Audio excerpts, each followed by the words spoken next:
আমাদের বাংলাদেশের বিজয় দিবস 16ই ডিসেম্বর বিজয় দিবস আমরা অর্জন করি, আর এটার প্রজ্ঞাপন জারি হয় 1972 সালে 22 জানুয়ারি। তো আমাদের বাংলাদেশের এই যে আমরা নতুন এক বাংলাদেশ দেখতে পেরেছি, আমরা যে বিগত যে স্বৈরাচার সরকারকে আমরা পতন ঘটিয়ে এই যে আমরা বিজয়ের মুখ দেখতে পেরেছি, এটা হচ্ছে বাংলাদেশ ইতিহাসের সবচেয়ে বড় বিজয় মনে করি আমি। 16 ডিসেম্বর, হ্যাঁ, আমাদের সার্বভৌমত্ব, আমাদের পাকিস্তান থেকে আমাদের দেশটা স্বাধীন একটা স্বাধীনতা লাভ করতে পারি, সেটার এক বিজয়ের তো আমাদের একটা আছেই। আমরা যে নিজস্বভাবে বাঙালিত্বের যে পরিচয় দিতে পেরেছি, ওইটা তো আমাদের এক বিজয়ের স্মৃতি বহন করে। কিন্তু এবারের যে বিজয় দিবস 2025 সালে এসে আমরা যে বিজয় অর্জন করেছি, এমনকি 2000 স্বৈরাচার সরকারকে পতন করেছি, এই বিজয় আমাদের সবচেয়ে শ্রেষ্ঠ বিজয়, স্বৈরাচার পতনের এক মহা বিজয়। এবারের বিজয় দিবস আমাদের বাংলাদেশের ইতিহাসে এক অন্যরকমভাবে পালন করা হচ্ছে, শান্তি সুষ্ঠুভাবে পালন করা হবে।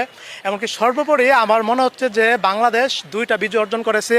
এক, আমরা যখন পাকিস্তান আমলে ছিলাম, সেখান থেকে পাকিস্তান থেকে বিভক্ত হওয়ার পরে আমরা যে বিজয় অর্জন করেছি, এটা এক বিজয়। আর দীর্ঘ প্রায় 16টি বছর স্বৈরাচার সরকারকে পতন ঘটিয়ে আমরা যে বিজয় অর্জন করেছি, এটা হচ্ছে আরেকটা বিজয়। মোটমাট দুইটা বিজয় মিলে যেন আমাদের এক মহান এক বিজয় অর্জন করা হয়েছে। এমনকি পরিপূর্ণভাবে যেন আমরা আমাদের বাঙালিত্বটাকে, এমনকি আমাদের যে বাঙালির সার্বভৌম, আমাদের যে সংস্কৃতি, আমাদের যে ঐতিহ্য, এগুলি যেন আমরা এবারের বিজয়ের সুষ্ঠু সুন্দরভাবে এমনকি স্বাধীনভাবে যেন উদযাপন করতে পারতেছি। সুতরাং অবশ্যই বলা যায় এবারের বিজয় দিবস বাংলাদেশের জন্য এক গৌরবময় বিজয় দিবস, এক ঐতিহাসিক বিজয় দিবস। স্বৈরাচারকে পতন ঘটিয়ে এক চির মুক্তির, এক চির স্বাধীনতার বিজয় দিবস বলা যায়।